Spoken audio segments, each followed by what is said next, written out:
2부 주제는 국세청 주택임대수익금의 세무검증 착수라는 주제입니다. 내용 한번 보도록 하겠습니다. 이데일리에서 2024년 10월 16일 날 이런 기사가 났습니다. 어차피 모를 걸 악용하는 임대인들, 뻥 뚫린 과세망. 이런 이제 주제를 갖고 기사가 났습니다. 주택임대소득에 대한 세금 사각지대가 방치되고 있다는 내용입니다.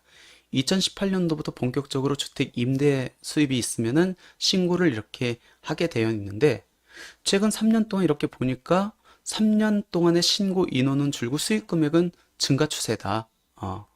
그리고 국세청에서 이제 수익 금액 누락 여부를 이렇게 확인을 해야 되는데, 국토부에 있는 확정 일자를 보면은 누락 여부를 쉽게 확인할 수 있는데, 국토부에서는 제공을 안 하고 있다.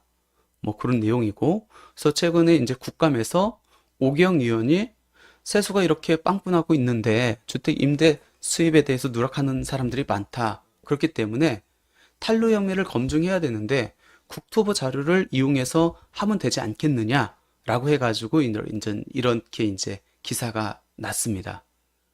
그래서 오기영 의원은 2년 연속 대규모 세수 결손이 이루어지는 상황에서 국세청과 국토부 사이에 임대소득 관련 정보조차 제대로 공유, 관리되고 있지 않다. 따라서 국세청은 임대차 자료를 확보해서 국토부에 대한 임대차 자료를 확보해서 고가, 다주택 임대소득에 대한 탈루 혐의를 검증을 철저히 필요가 있다. 이렇게 이제 국감에서 이제 얘기를 했습니다.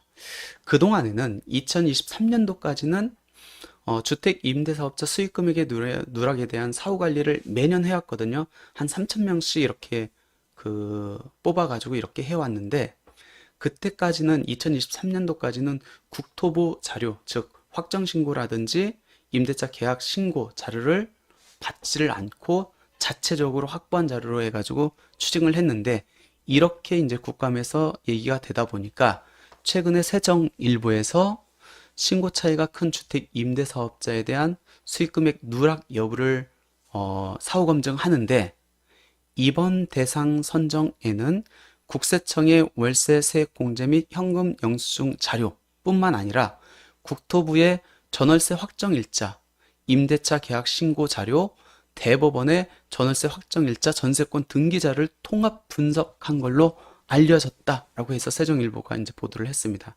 아마 국감에서 그렇게 얘기를 했기 때문에 2024년도 주택 임대 수익 금액 누락 혐의자를 선정할 때는 이제 국토부 자료 또는 대법원 자료를 이용해 가지고 이제 하겠다는 겁니다.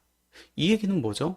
당초에 국토부에서 이제 임대차 계약 신고 보도자료를 낼 때 임대차 계약 신고 자료는 국세청의 수익금액 누락 여부와는 관계가 없다. 거기는 제공되지 않을 거다. 라고 이렇게 보도를 했거든요.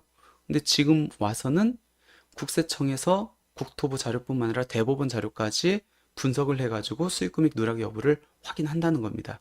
우려했던 게 이제 현실화 된다는 거죠. 그렇기 때문에 주택 임대 수익 금액을 점점 누락하기가 힘들어졌다는 겁니다. 그러면 이제 주택 임대 수익 금액이 있는 분들의 생각을 바꿔야 되죠. 아, 이제 오픈되겠구나. 그러면은 제대로 신고를 하고 합법적인 방법 내에서 절세할 수 있는 방법을 간구해야 된다라는 겁니다. 특히 주택 임대 사업자와 관련돼서 수익 금액 누락 여부를 매년 한 3,000명씩 이렇게 선정해 가지고 이제 사후 관리를 하고 있는데, 대표적인 케이스가 이제 5가지 케이스입니다. 그 첫 번째가 뭐냐면 외국인에게 주택을 임대하고 임대소득을 탈루한 사람들. 보통 외국인에 이제 근무하는 사람들은 확정일자도 안 받고 하기 때문에 수익 금액을 포착하는 게 쉽지가 않거든요. 이제 그런 사람들에 대해서 이제 임대소득 탈루 혐의를 이제 추징하고 있고, 두 번째는 고액 월세 임대소득 탈루자입니다.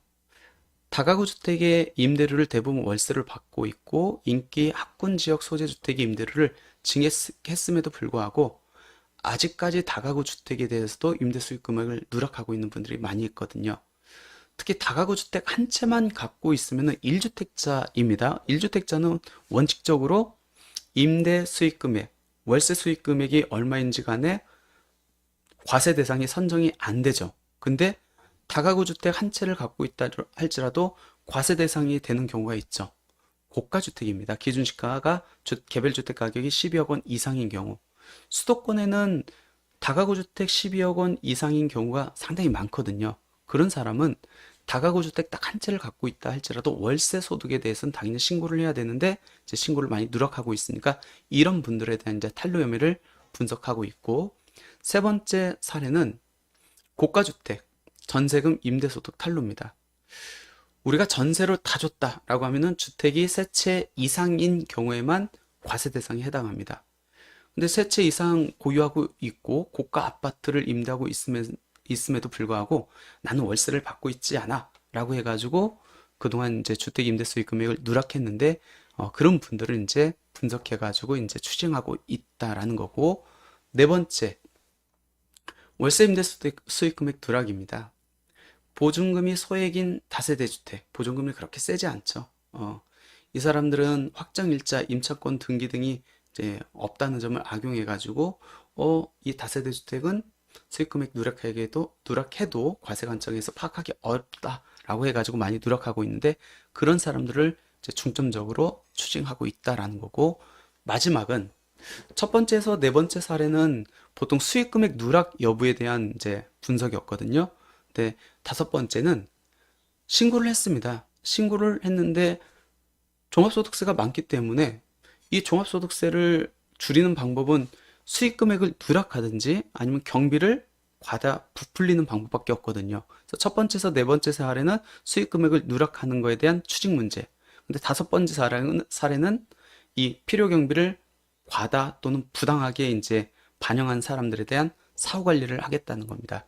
그래서 주택 임대 사업과 관련된 필요 경비만 반영을 해야 되는데, 사업과 무관한 생활비 등의 신용카드 지출액을 필요 경비로 과다 계상하거나 아니면 자동차라든지 뭐 업무와 관련 없는, 즉 주택 임대 사업과 관련 없는 경비를 넣어가지고 세금을 부당하게 감소시킨 분들을 정리를 해가지고 추징하겠다라고 이렇게 보시면 될 것 같습니다.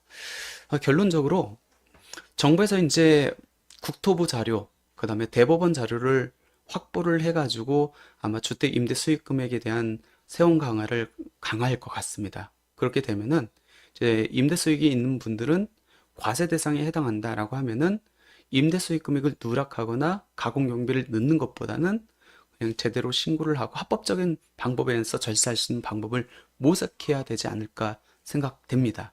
그럼 어떤 방법으로, 합법적인 방법으로 종합소득세를 줄일 수 있습니까? 그거는 제가 내년 5월 종합소득세 신고 때, 그때 별도 특집으로 마련해서 여러분들한테 전달해 드리도록 하고, 주택임대소득 과세 대상자 아직까지 모르는 분들이 있어요. 세무서에 사업자 등록 안 했는데 그러면 주택임대에 있는데도 불구하고 내가 신고해야 됩니까? 주택임대소득 과세 대상자는 세무서의 사업자 등록 여부와 전혀 무관합니다.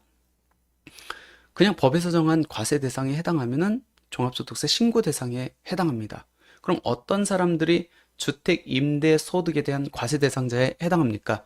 내가 월세를 받고 있는지 아니면 보증금 전세를 받고 있는지 보시면 돼요.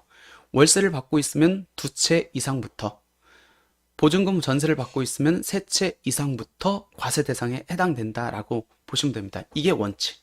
그럼 조금 더 들어가서 예외. 원칙적으로 월세를 받고 있으면 두 채 이상부터 과세 대상에 해당하는데, 고가주택에 해당하면은 내가 월세 한 채에 대해서 월세를 받고 있다 할지라도 세금 신고를 해야 된다는 겁니다. 고가주택의 범위는 주택 공시가격 12억 원 초과주택을 의미합니다. 시가로 판정하는 게 아니고 정부에서 부과된 개별주택 가격을 갖고 판정한다, 또는 아파트 같은 경우는 공동주택을 갖고 판정한다 보시면 될 것 같고, 간주임대료, 즉 보증금이나 전세금은 세 채 이상이어야 되는데 그 세 채 이상 여부를 판정할 때 소형주택, 즉 전용면적이 40제곱미터 이하이고 기준시가가 2억 원 이하의 주택은 이 세 채 이상 과세 대상 주택을 판정할 때 제외될 수 있다라는 겁니다. 그럼 중요한 게 주택 수겠네요. 그리고 임대료를 월세로 주는지 아니면 보증금 전세로 주는지에 따라서 달라지겠네요. 그럼 이때 주택수 어떻게 계산합니까? 주택임대소득 과세 대상 판정할 때 주택수는 누구의 주택만 합산하죠? 부부 것만 합산을 합니다. 그럼 같이 살고 있다 할지라도 직계 존속, 부모님이라든지 직계 피속, 자녀의 주택은 합산되지 않는다. 순수하게 부부의 주택만 갖고 판정을 한다. 예를 한번 들어볼게요. 그리고 이때 주택 수는 임대하고 있는 주택 수를 갖고 판정하는 게 아니고 내가 거주하는 주택 수도 포함돼서 판정한다. 예를 한번 들어볼게요.